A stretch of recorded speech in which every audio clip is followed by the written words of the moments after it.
Thanks for checking out this movie review video. So this is for the 1985 film The Stuff. And when I'm doing this review, it is available on Shudder to stream. Although I watched it on my Blu-ray from Arrow Video. It looks very good for what the film is. And yeah, Arrow usually has some great releases. And I think that this is definitely a film worth owning. From the first time I saw this years ago, fell in love with it immediately. It's so quirky, it's so interesting, it's so funny, it's fun. It hits kind of everything. So some people may think that I may do a review on this as from the standpoint of just as a film overall, but then also as a so bad it's good film. But no, I'm just going to do it as a film overall because I don't think it's a so bad it's good film. I just think it's a good film. It's a very good film. Some people may disagree, and you can let me know in the comments. That's fine. But let's get into this. Written and directed by Larry Cohen, who's done such films as It's Alive, God Told Me To, It Lives Again, Cue the Winged Serpent, which I also love and own. I'll do a review on that at some point. And A Return to Salem's Lot. That's just some. The film stars Michael Moriarty, who was also in Cue the Winged Serpent, Bloodlink, The Sound of Murder, Troll, yes, the first Troll before Troll 2, Dark Tower, Cold Blooded, and Along Came a Spider, just to name some.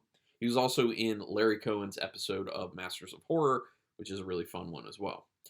And also, I should just take this time to say, Michael Moriarty is a joy in this film. I know that Joe Bob Briggs had covered this, and he went in depth about Michael Moriarty and his background and how good of an actor he is. And, you know, I have to agree. I think he's a wonderful actor.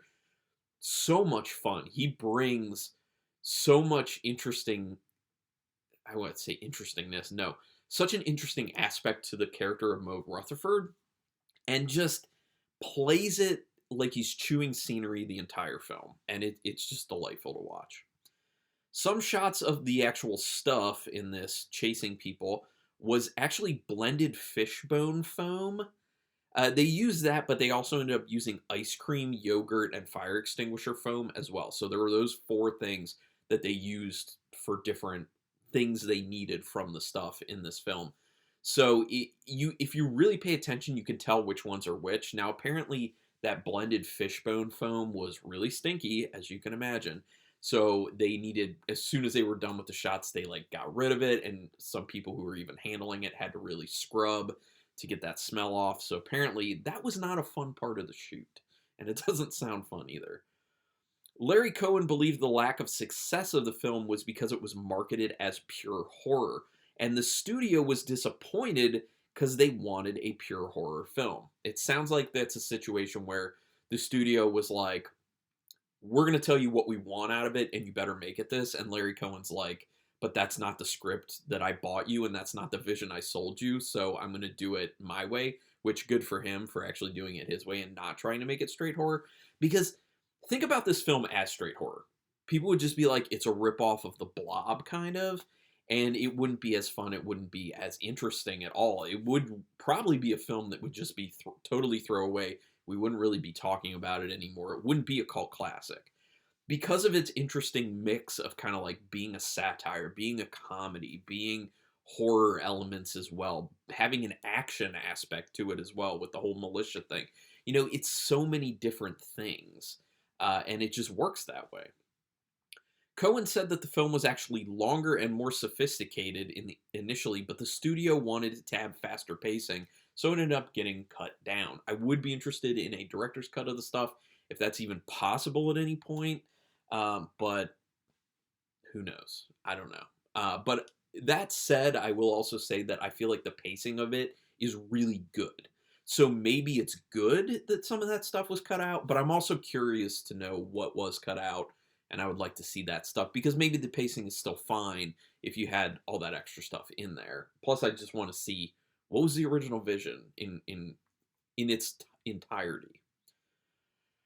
All right, so getting in the actual film portion, I love how this old dude in the very beginning immediately tastes an odd, steaming, bubbly white goo at the quarry that they're at when it's first discovered. He is also probably the type of guy who would eat yellow snow, which I think is kind of like a little bit of a joke in there with it when the other guy at the quarry comes up and is like, "You eating snow?" But no, he just decided the stuff he found on the ground that's bubbling and steaming, that he's just going to taste it. That is, I feel like that sets the tone. Like that first scene sets the tone for what this film is going to be. You can't take it seriously. You won't take it seriously, and you're going to laugh at those types of things in the film. Once again, one of the things I love about it. The moving stuff in the fridge looks wonderful. The one that Jason sees initially when he has his first scene, and when you have that scene immediately followed with the stuff commercial, it sets the horror comedy tone right. You have the kind of horror of it initially, seeing this thing moving, because that is horrific, especially for Jason. Then immediately you have this over the top, ridiculous commercial. Now it's doing two things. It's giving you the expectation of horror comedy, basically, but it's also telling you this stuff is the stuff is everywhere. It's highly commercialized. It's being pushed like crazy. And it also shows you how hard this film is going to come at commercialization, marketing, consumerism, that type of stuff. And it does. That's over the top what this film is about. Now, there are a lot of people who would probably watch a film like this and be like, it's beating you over the head too much with this. It's way too much. Make it more subtext. But I would argue that it works because it's ridiculous, because it's over the top, because it's that kind of horror comedy. If it was going to be a straight horror film and it was doing that, then yeah, it probably wouldn't play as well, to be honest. Are industrial spies really a thing? That's my question. When we find out that Mo Rutherford, when we find out that Mo Rutherford is an industrial spy, I needed to know, is that an actual thing? Whether they are or not, Mo Rutherford is a delight. And like I said, that's tied into Michael Moriarty's wonderful acting job. No one is as dumb as I appear to be. My favorite quote from the thing, I actually say it in my daily life between my wife and I, because she's seen, why did I say the thing? The stuff. Jeez, I'm sorry. It's one of those days, you know? Yeah, no one is as dumb as I appear to be is my favorite quote from the stuff, and my wife and I say it to each other every now and then because I have introduced her to the film, because this is kind of a film that a lot of people can find joy in, I think. I don't think she loves it. She was okay with it. So, the no one is as dumb as I appear to be is a hilarious line, and it is my favorite, but it also highlights Moe's approach to dealing with people, especially from a business standpoint as a industrial spy. He's really smart and good at his job, but plays stupid to keep people from viewing him as a threat. He's able to catch people off guard because he seems dumb. And so people kind of treat him that way, and people are more open to him. He seems less threatening, but then once people start really dealing with him, then they get, oh, this guy is not dumb. He's actually very smart and good at what he does.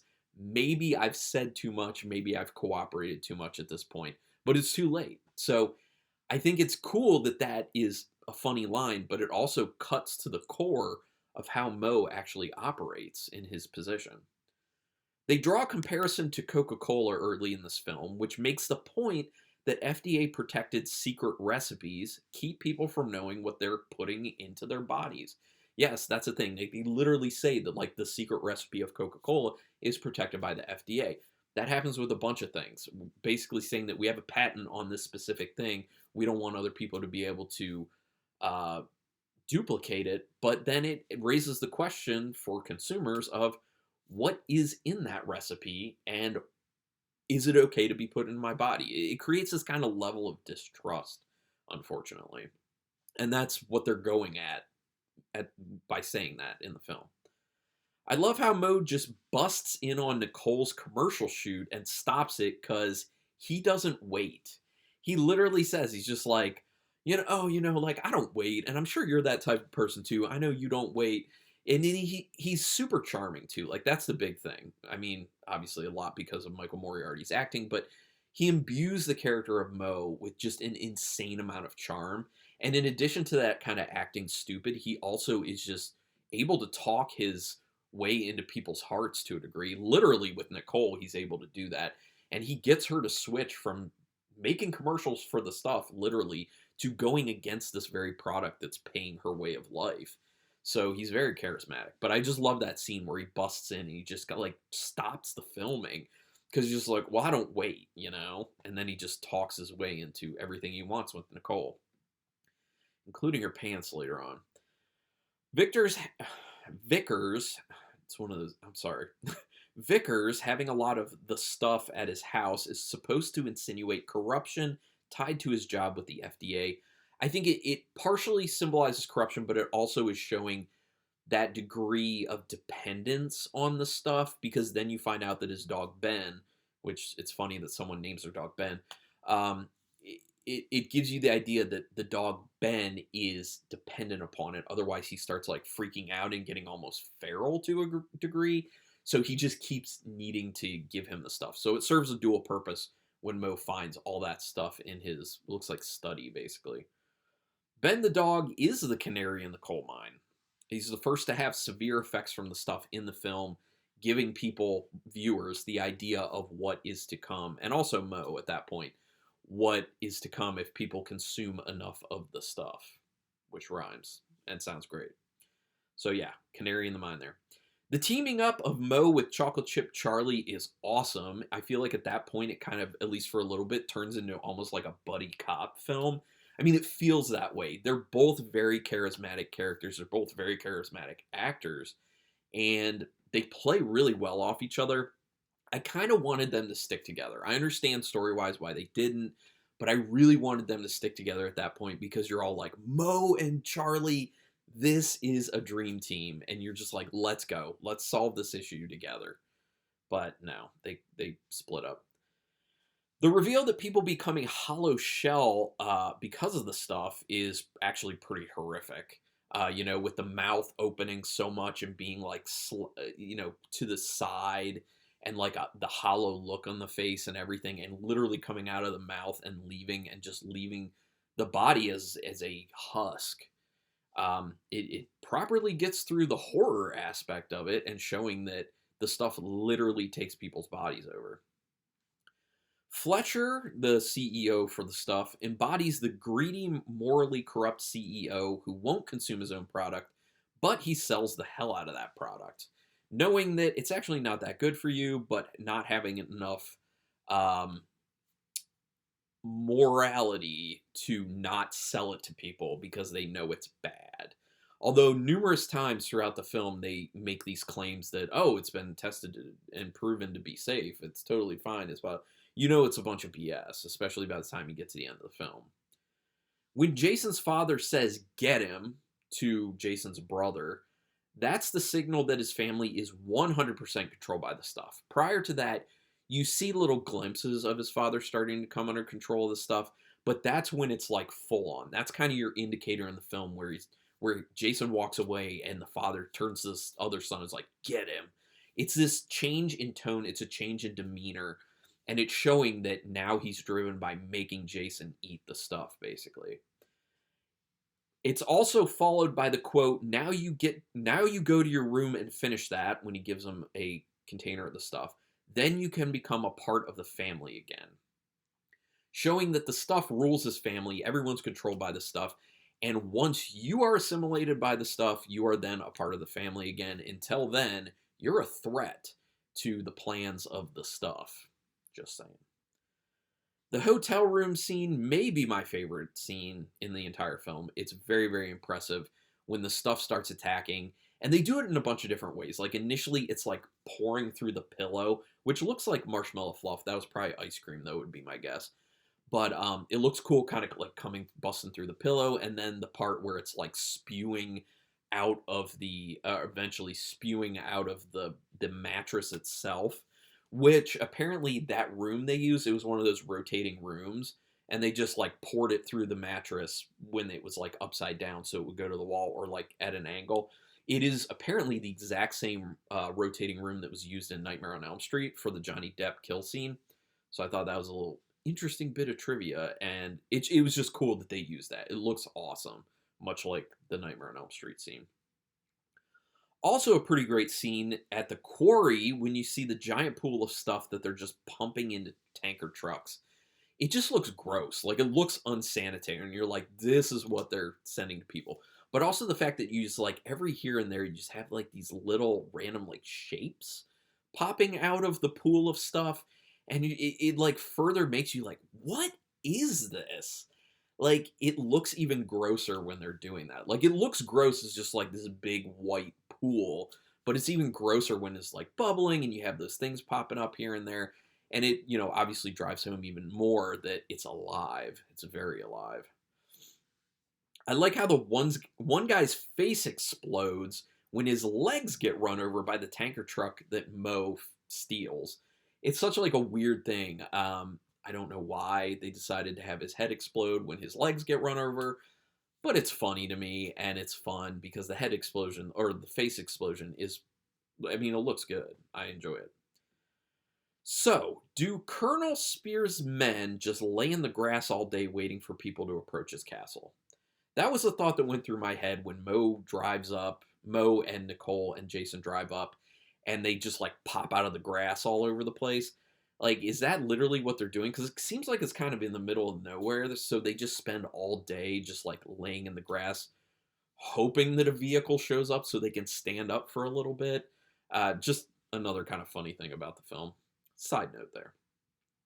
The funniest Colonel Spears moments to me, and he's a ridiculous character. Let's not parse words. He's a ridiculous character. He's very over the top. He's that typical like ridiculous conspiracy theorist, which conspiracy theorists are ridiculous. And he's like so over the top. He's one of those dudes, but he works within this film because that's the guy that Mo ends up needing. He's the only one who can really help at that point. But my favorite Colonel Spears moments, because they're funny, the one part where he's talking to his troops after they've kind of raided, or when they're about to get on the planes, and he's holding Nicole's heels. Note that. Like, I didn't catch it the first bunch of times I was watching, but this time I caught it. He's talking to his troops, but he's holding Nicole's heels at the same time. Why? I don't know, but it's kind of funny. I like that. The other really good one is when he stops his troops after they take all the cabs to his radio station, and you think he's gonna give them like this big speech about like what they're about to do as they're all like gathered around him, and he's just like, pay your cabbies, tip them 10%, and get a cash receipt. It's just like, what? It's just another one of those awesomely humorous moments because you're not expecting that at that moment. Because Colonel Spears at that, for the majority of the time, seems very serious. Yes, he's wacky, and you laugh at that, but he is serious about everything. So when he does that, it's this kind of funny, weird thing that comes out of nowhere that you weren't seeing. This is legitimately a good chuckle. I enjoy it. There is a hint that something is off with Charlie when he shows up at the radio station when Mo states to him that he never heard from the FBI. Because the whole reason, remember, for them splitting up back in that town at the diner was so that Mo could handle what he needed to handle to go find Spears and everything, and Chocolate Chip Charlie was supposed to go to the FBI to let them know what was going on, to basically have backup and take this company down that was selling the stuff. So he notes, like he says, it's really quick, but he says, oh, I didn't hear from the FBI. So that's a little hint that there's something off with Charlie.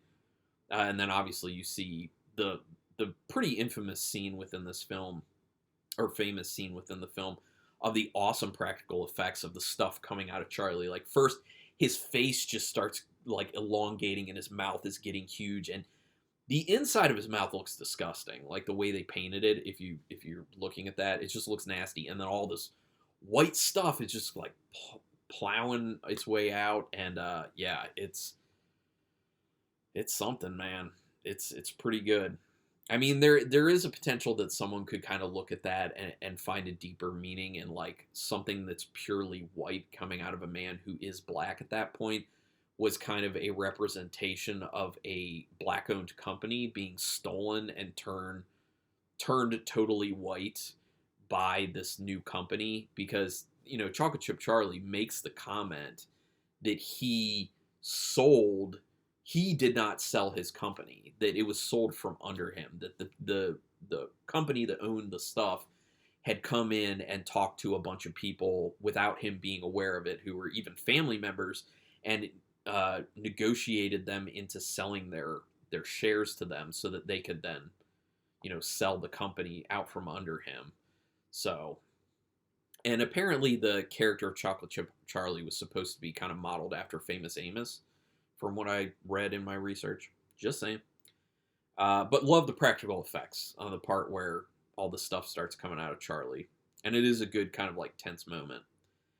It's pretty on point that the company would rebrand the product and cut the amount down to claim that it's safe. Yes, they take it from being the stuff after everything's found out and people burn it in the streets and destroy buildings and everything, which nowadays, unfortunately, that wouldn't happen. You'd still have a bunch of people being like, no, we still like the stuff, even though we know it's terrible for us, because that's where we've gone with society. Unfortunately, you have those idiots who are not willing to accept the information, but it's so on brand with this, and actually I feel like it would happen in real life with a company taking a product like this and being like, well, we'll just cut down the amount of terrible stuff in it and just rename it and say it's all good. And that's what they did. They changed it from the stuff to the taste. The branding too, like the marketing of it, like the logo and everything looks very similar, just a bit different. And then they said, oh, it's only like 20% of the actual stuff in there, and then the rest is dairy products to fill it out. And they're like, no, it's been tested once again. They're like, it's been tested. It's totally safe. But then again, they don't want to eat it. They certainly don't. Fletcher and the other guy have no interest in actually sticking it in their mouth. But that's why Moe and Jason are there to make them do that. Because that's revenge at the end of the film. Oh, and I do need to finish this off. I do feel like that is something that a company would do, and I think that companies have done that. Especially with things like high fructose corn syrup is really not good for you. It's actually outlawed in products in a lot of other countries because it's not good for you. And they just kind of cut it back. Some of the companies have just been like, oh, well, we'll just kind of like cut it down. It's still bad for you, though. It shouldn't be in there, really. And you gotta love it when Moe makes those two old bastards eat the stuff. And then that memorable line comes. What is it? Say it with me. Are you eating it, or is it eating you? It's actually funny because I watched the movie without my wife there when I was taking my notes. And then she came home. She was at work, and I was like, oh, I watched the stuff. And she goes, oh, are you eating it, or is it eating you? Everyone remembers that line. It's such a great, catchy line. But it also speaks to it's an alive thing that is taking over your body. So, yes, it literally is eating you. It's killing you. One of my issues is, at least in the beginning, I didn't notice it as much at the end with this specific release, and I don't know how it is on Shudder. Some of the ADR is off, at least in the beginning. I think that's just a film issue. I don't think it really had to do with Arrow. I think it's just the film in general had some ADR issues in the beginning. The investigative aspect of this film makes it super engaging. The fact that you never know what you're going to come across next, like what's the next clue that's found, what's the next thing that Moe and his crew are going to do to try and foil this evil corporation. Love that. The amount of times you see and hear commercials for the stuff in this film conveys how hard people are being bombarded with it. And then people start talking like they're in a commercial, showing how they've embodied the commercials themselves. It's really that kind of nth degree of going hard at commercialization and consumerism, and how people will see commercials so many times that they start talking like those commercials. They start doing what those commercials want them to do, which does happen in real life to certain degrees. Certainly not, it's not like in this film. Obviously, it's way overblown, and that's kind of the point of the film, but it does speak to something that's very real. People are very much influenced by commercials all the time, especially when you have products, they're being sold by people who are famous and influencers. So, yeah, just saying. This film is obviously a very heavy-handed poke at consumerism and how overly commercialized everything is. It's been like that for so many decades, and it really does suck. Like, everything is crazy commercialized from a very young age. You are just assaulted with commercials, assaulted with companies trying to teach you to be a good consumer. Just keep purchasing stuff. Even stuff you really don't need and actually probably shouldn't have in a lot of cases because it's terrible for you. It specifically calls out the problem of how commercials condition people from a young age to mindlessly buy and consume. Another good film to watch for this would be They Live by John Carpenter, which I haven't done a review on yet, and I definitely need to get around to that. I will, at some point. I own it on DVD, so I will do it. So many consumer products are terrible for you, but people buy them and eat them anyway. It kind of goes back to the issue I was talking about where consumerism, consumerism, consumerism, to quote, they live, obey. But anyway, I love this film. I think it's so great. Just like I said, the mixture of all these kind of genres coming together, so wonderful. So much fun. Love it. So out of 5 stars with half stars in play, I'm going to give it a very solid 4-star rating. It's a really fun film. And let me know what you think about it. Go ahead and put your comments down there. Do you disagree with me? Do you not like this? Or are there things about it you do not like? Because I didn't really say that much I didn't like except the ADR issue. Because personally, I don't find much I dislike about the film. So yeah, but give me your opinions down there. We can talk about it, or just talk about horror in general if you want. Do me a quick favor though, hit subscribe if you haven't already. If you have, thank you. That is very awesome of you. If you haven't, please consider doing that.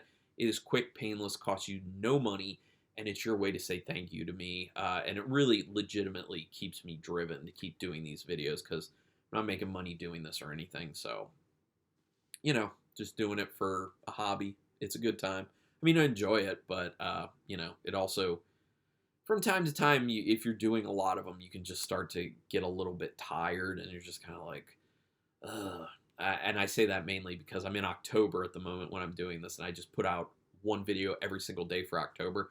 So this is the one time during the month where it almost starts to feel a little work-like. After October, that's going to go back to not feeling that way so much. But I say all that to say, please subscribe. But regardless, I thank you for taking your time to check this video out. And until next time, keep it brutal.